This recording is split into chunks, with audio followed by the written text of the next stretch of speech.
Go to the hotline. Week 4 of the Texas high school football season is upon us, and who better to talk about it with than the Hall of Famer himself? We go live to Austin, Texas, to talk to the man, the myth, the legend, the Hall of Famer. It's Craig Way, and Craig, I just want to know how Friday night / Saturday morning went for you, because I saw you tweet from the stadium at like 9:30 in the morning, like 6 hours after I had seen you in person in a different part of the state. And all I thought was, man, this guy's got to be dragging right now. Well, the offer was there for you, Tep, to roll down there with me. You had it. You had a chance. You could have had a couple of good seats, to see a heck of a football game there. So something about adrenaline, to get an opportunity to call a game like that Texas-Alabama game, and kind of the adrenaline carries the day. And so it really didn't hit me that much to let you know time-wise.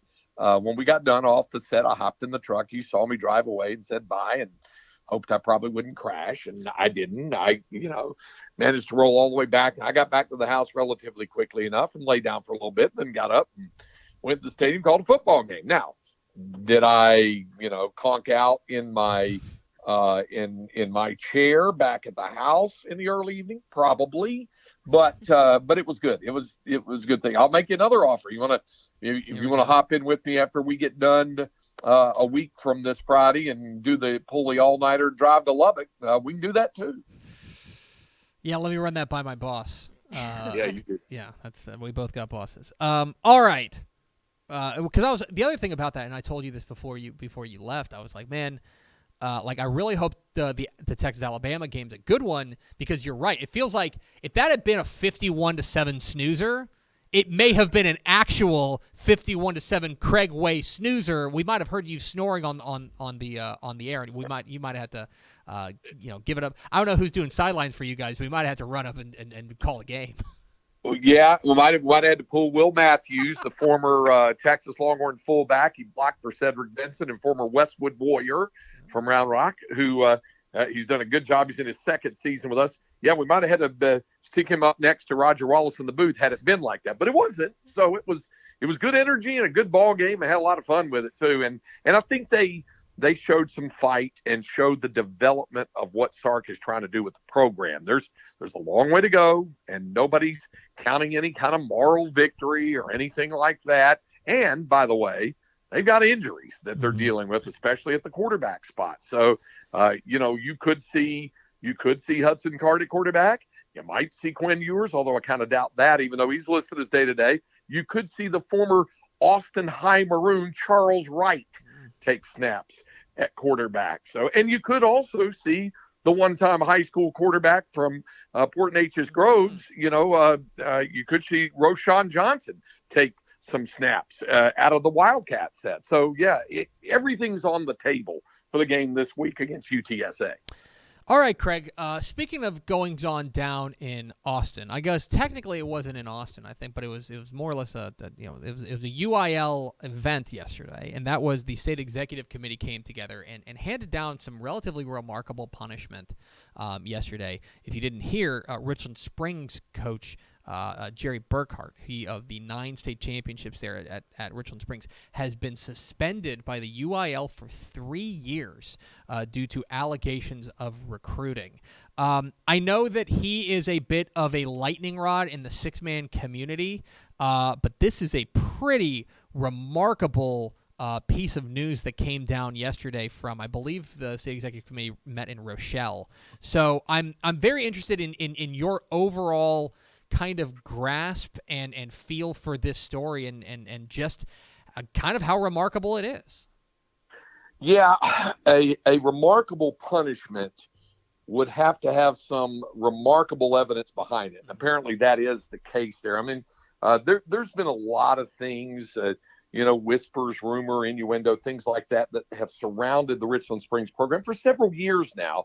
And some of that may have been rooted in some jealousy on the part of some folks as Coach Burkhart had things going there. But sometimes there is some fire where there is some smoke. And apparently it was a raging inferno in this particular case.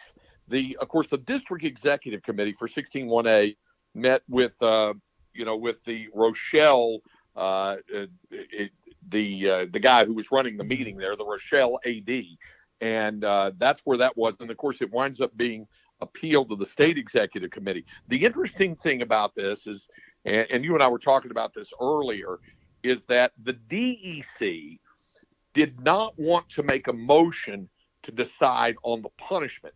They wanted the state executive committee to decide the length of the punishment, but they refused to accept a 1-year suspension for the kid from Mullen, who they feel kind of got coerced into the whole thing, in terms of switching for athletic purposes. Here's the smoking gun, so to speak, about what it comes down to. There's the PAPF, the Parent Athlete Participation Form. In the committee meeting, Coach Burkhart and the Richland Springs contingent admitted to changing that PAPF, where the student athlete was apparently transferring not for athletic purposes on the original thing, but then apparently he had written that down originally, and then it was changed. Then after that, there was the mother of the young man changed the PAPF. She admitted that at the SEC meeting, and there were several of those participation forms.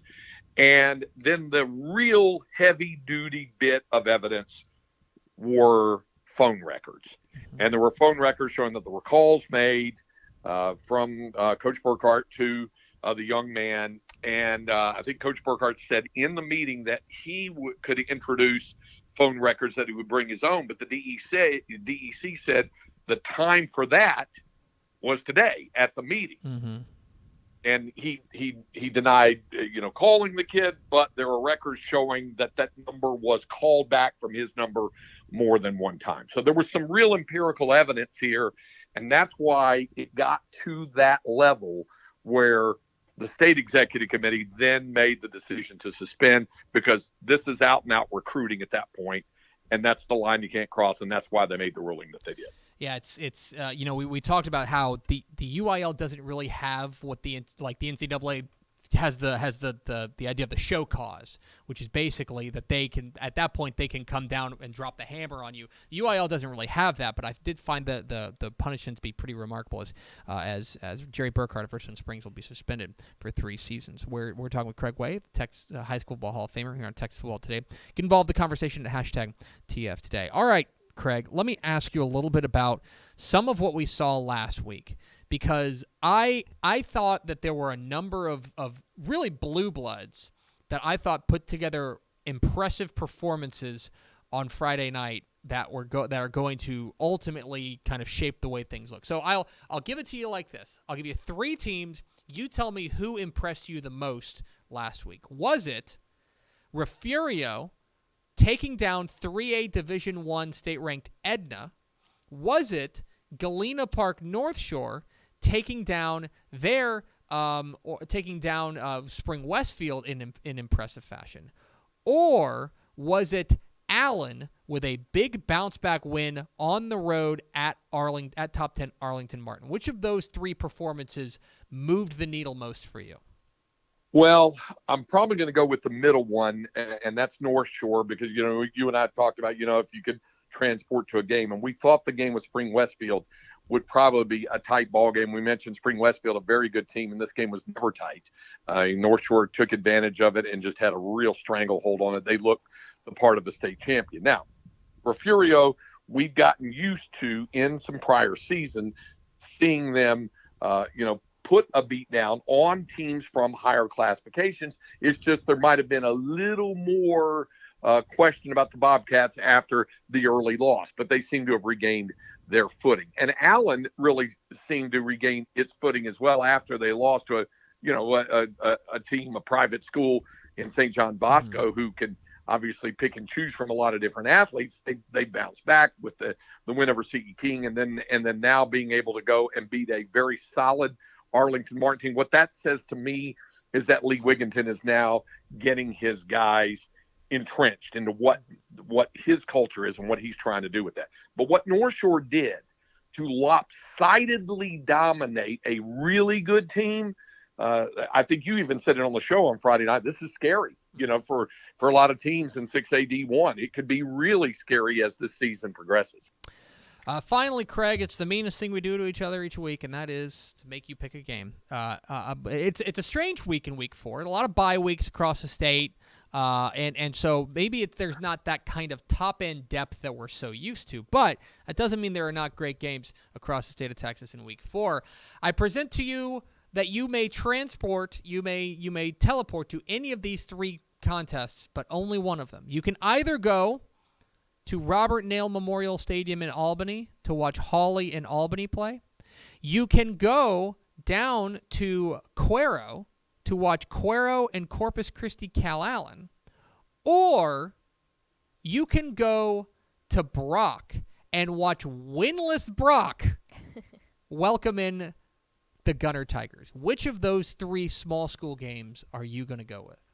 Okay, let me cross a couple off the list here that I thought maybe. So that's going to cross off Cooper and Collinsville. Yes. 2-3 was there. That's going to cross off Davenport and Lockhart. 2-3-0's there. You can't go to Itasca and Bartlett. Also a matchup of undefeated. Itasca and Bartlett will cross that off. And we can pick a 6-man game every week, and the one you're going to is a good one. There with Bluffdale and Cherokee. And by the way, a consolation prize. I'll tell you another game I'm intrigued by, Tep. How about Permian and Harker Heights this week?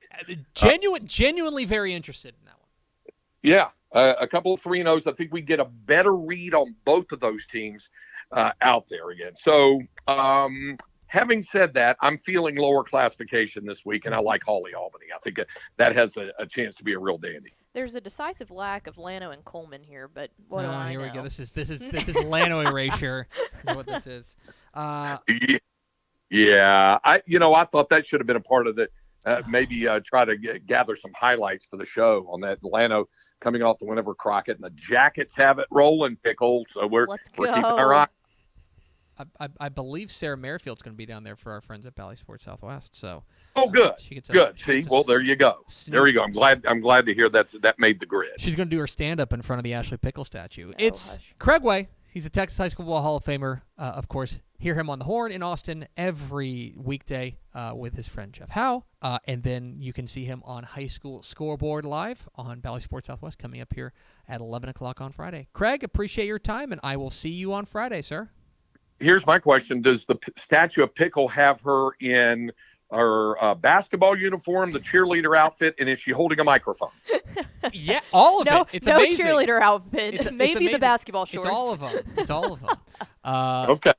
Thanks a lot, Craig. Bye, Craig. All right, we'll see you. There he goes. Craig Way, the Texas High School Hall of Famer, joins us every Tuesday here on Texas Football Today. If you will. Nobody says that. Everyone says it. It's in the comments. Not a single person has ever said that. Don't worry, guys. I read your comments. That makes one of us. We're Texas Football Today. We're here every weekday at noon on TexasFootball.com, talking football in the Lone Star State. You can follow us on Twitter at DCTF, like us on Facebook, Facebook.com/Dave Campbell's. Also on Instagram, Instagram.com/Dave Campbell's, and of course, see us at TexasFootball.com. Thanks so much for watching that video. If you would like more and to be notified when they come out, go ahead and click that subscribe button right down there. You can also watch Texas Football Today every day live at noon on TexasFootball.com, Facebook, Twitch, and right here on YouTube. For more of the best coverage of Texas football in the Lone Star State, go to TexasFootball.com/subscribe.